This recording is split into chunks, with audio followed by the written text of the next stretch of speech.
মুখরোচক সুন্দর একটি মাছের ডিমের টকের রেসিপি নিয়ে চলে আসলাম। বন্ধুরা, সবাই কেমন আছো? আশা করছি সবাই খুব ভালো আছো। রুই মাছের ডিম দিয়ে তেঁতুলের টক করে দেখাবো। দারুণ রেসিপি, এই গরমে শেষ পাতে একদম জমে যাবে। নমস্কার বন্ধুরা, কমলিকা রান্নাঘরে সবাইকে স্বাগত। সম্পূর্ণ ভিডিওটির সঙ্গে থেকেও অবশ্যই সমস্ত কিছু বুঝতে পারবে। এখানে দেখে নাও দেশি তেঁতুল, আমার মায়ের গাছের তেঁতুল। এটা কিন্তু একদম রোদ্রে শুকানো কড়মড়ে হয়ে আছে। আমি কিন্তু জলের ভিতর ভিজিয়ে রাখবো 1 থেকে 1.5 ঘন্টা। তারপরে চলে আসবো মেইন রান্নায়। তেঁতুলটি ভিজিয়ে রাখবো এই কারণে, নরম হয়ে যাবে, জলে কিন্তু তেঁতুলের কাঠটি বের করতে অনেক সুবিধা হবে। দেখে নাও তেঁতুলগুলো কিন্তু পুরো ফুলে উঠেছে, ভিজে গেছে। 1.5 ঘন্টা মতো ভিজিয়ে রেখেছিলাম। এইবার আমি ভালো করে চটকে রাখবো। আমার চ্যানেলে যারা নতুন, অবশ্যই চ্যানেলটি সাবস্ক্রাইব করে পাশে থাকা বেল আইকনটি প্রেস করে দিও। তাতে করে যখনই আমি নতুন ভিডিও আপলোড করব সবার আগে তোমার বা তোমাদের কাছে পৌঁছে যাবে। পুরাতনদের অনেক অনেক ধন্যবাদ এইভাবে আমার পাশে থাকার জন্য। ভিডিওটির প্রথমে এবং শেষে যে কোনো সময় লাইক করে কমেন্ট করে যেও কেমন লাগলো ভিডিওটি। তো দেখো, আমি ভালো করে চটকে চটকে তেঁতুলের কাঠটি বের করে নিচ্ছি। এইবার এখানে একটি ছুরি নিয়ে নিয়েছি। তেঁতুলের কাঠটি বের করায় কিন্তু খুবই সুবিধা হবে, যেহেতু তেঁতুলের মধ্যে একটু তেঁতুলের আঁশগুলো থাকে। এটা কিন্তু অন্য কোনোভাবে যেতে অনেক দেরি হবে, যে কারণে আমি কিন্তু খুব ডালি জাতীয় ঝুড়ি নিয়েছি।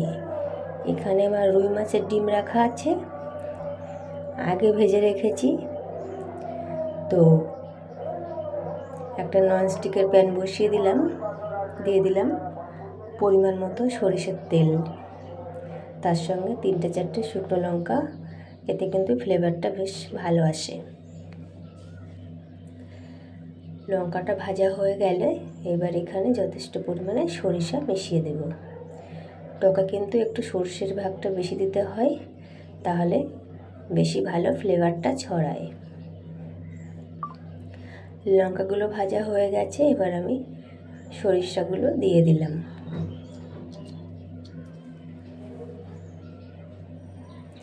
এইভাবে মাছের ডিমের টক বানালে কিন্তু বন্ধুরা ভীষণ ভালো লাগে। যারা এখনও খাওনি এইভাবে বানিয়ে খেতেই পারো।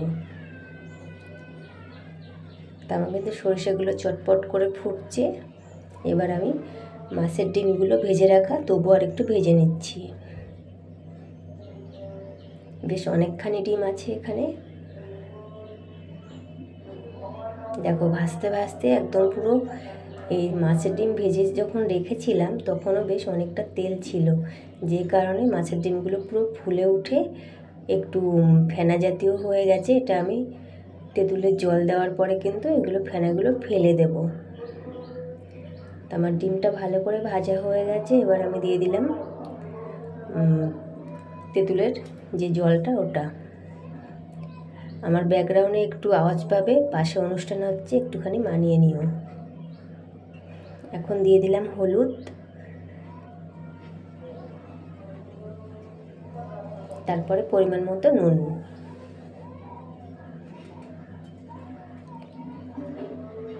এবার আমি ভালো করে ফুটিয়ে নেব।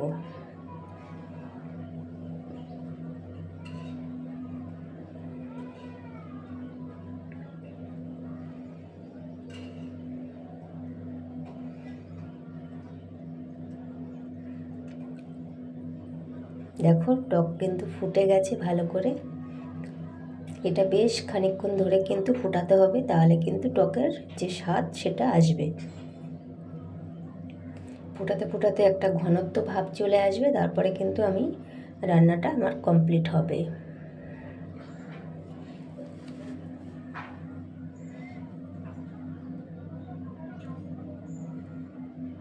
আমি কিন্তু এখানে একটু ফেনাগুলো ফেলে দেব, যতটা সম্ভব হাতা দিয়ে ফেলে দিচ্ছি।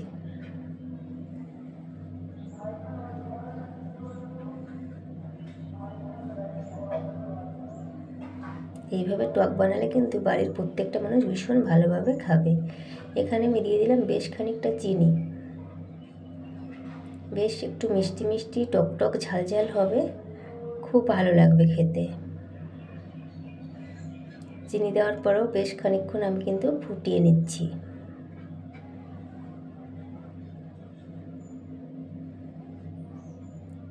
বন্ধুরা, আবার একবার বলছি, ভিডিওটি দেখার পরে একটি লাইক একটি কমেন্ট করে যেও, তাহলে আমার ভিডিও করার উৎসাহ বাড়বে। দেখুন আস্তে আস্তে কিন্তু ঘনত্বটা বাড়ছে।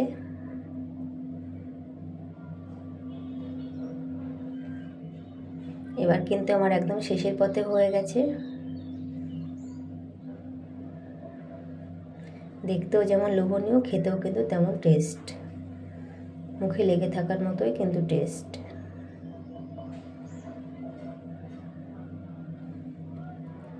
আমার কিন্তু হয়েই গেছে। এবার আমি কিন্তু নামিয়ে নেব।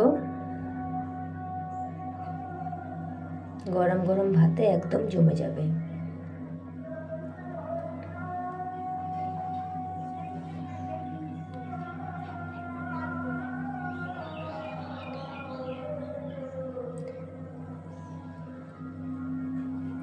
আমার কিন্তু খাওয়ার জন্য উপযুক্ত তৈরি হয়ে গেছে টক।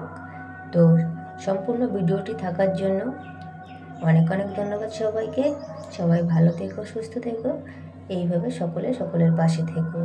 দেখা হবে অন্য কোনো ভিডিওর সঙ্গে। ততক্ষণ সবাই ভালো থেকো, ধন্যবাদ।